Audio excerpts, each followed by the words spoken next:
the holy orders. Yeah. You can say that he was ordained as a... After he graduated from St Andrews University, we think, Knox joined the Catholic priesthood, but he was unable to get a parish living. There were too many qualified priests. So he made a career out of tutoring the children of the gentry, the landed elite, and working as a legal official, a notary public, as it was known. And this is how he made his living in the later 1530s and early 1540s. Now, this was at the time when Protestant ideas were spreading across Europe, into England, and into Scotland.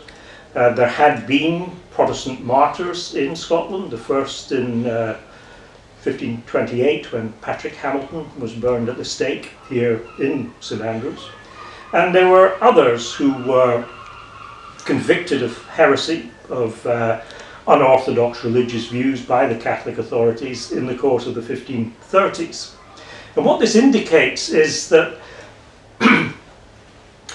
Protestant ideas were infiltrating into Scotland, but alongside them were what you might call less clearly defined Protestant ideas, the kinds of ideas you're more likely to associate with Erasmus of Rotterdam, evangelical, reforming ideas, but not necessarily outright Protestantism. And there's also a good deal of kind of anti-clerical feeling, a sense amongst the laity that the clergy were no longer fulfilling the functions that they ought to perform in the parishes, that too many of them had become worldly and corrupt, and that they were careerists who had no real interest in serving the needs of their parishioners. And it's almost certain that people like Knox were influenced by these ideas. His actual conversion to Protestantism we don't know very much about. He's a little bit coy about that. He's much more forthcoming about his calling to become a Protestant minister. But he does make reference to the missionary work of a fellow Scot, George Wishart, who was burned at the stake, again here in St Andrews, in 1546.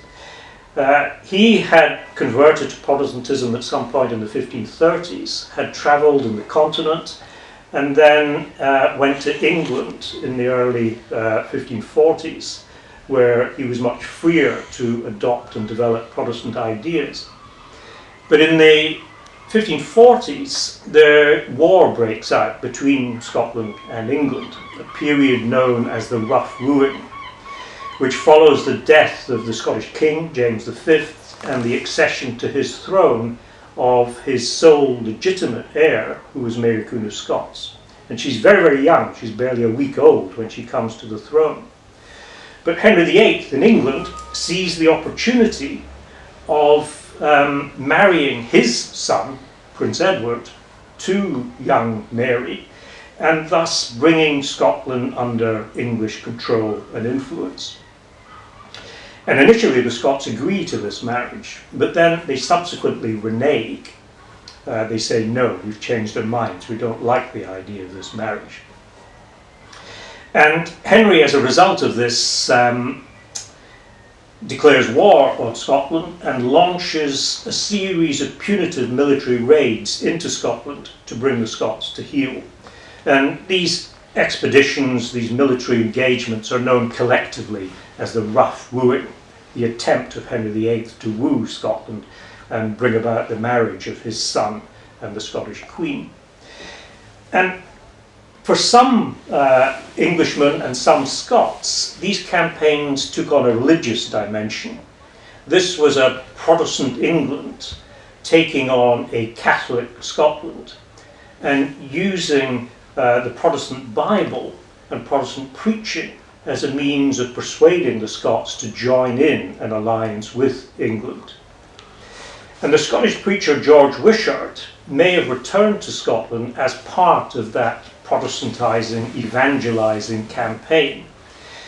And we hear about Wishart very largely through the subsequent writings of John Knox, who seems to have been converted by him, who joined his entourage as it went on a mission through those parts of Scotland which had been most susceptible to Protestant ideas. That's to say, the area around Leven,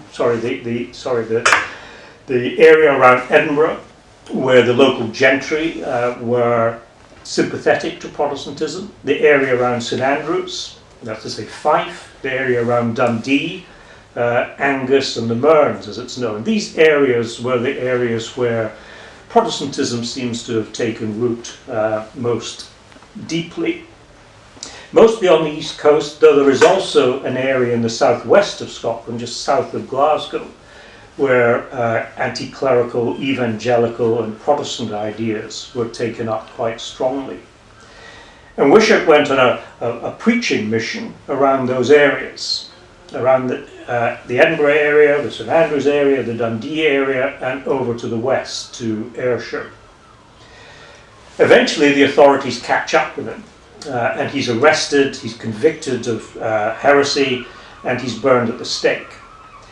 Knox too could have been taken at the same time, but Wishart seems, or at least according to Knox's account, Wishart advised Knox to save himself for a later time, that he had a mission to accomplish.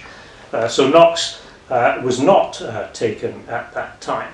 But subsequently, a year after the burning of George Wishart in St Andrews in 1546, some Protestant sympathisers, Fife gentlemen who probably also had a great grievance, entered the bishop's palace in St Andrews and murdered the Archbishop, Cardinal David Beaton, who had presided over Wishart's trial and burning. So this is a sort of revenge assassination by the Protestants. And these Protestants were subsequently besieged in the castle. And the siege lasts about 18 months. And John Knox eventually joins the people in the castle because he thinks that his life is in danger. And it's safer for him to take refuge there in the hope and expectation that the castle will be relieved by English Protestant forces. During his time in the castle, during this incarceration, this long imprisonment, Knox receives his calling. That's to say, he feels that he is called by the Protestant congregation, that's to say those in the castle, to act as their minister, their preacher. Can I stop us for just one moment? How is that bird sound? Well, it's not awesome, but it's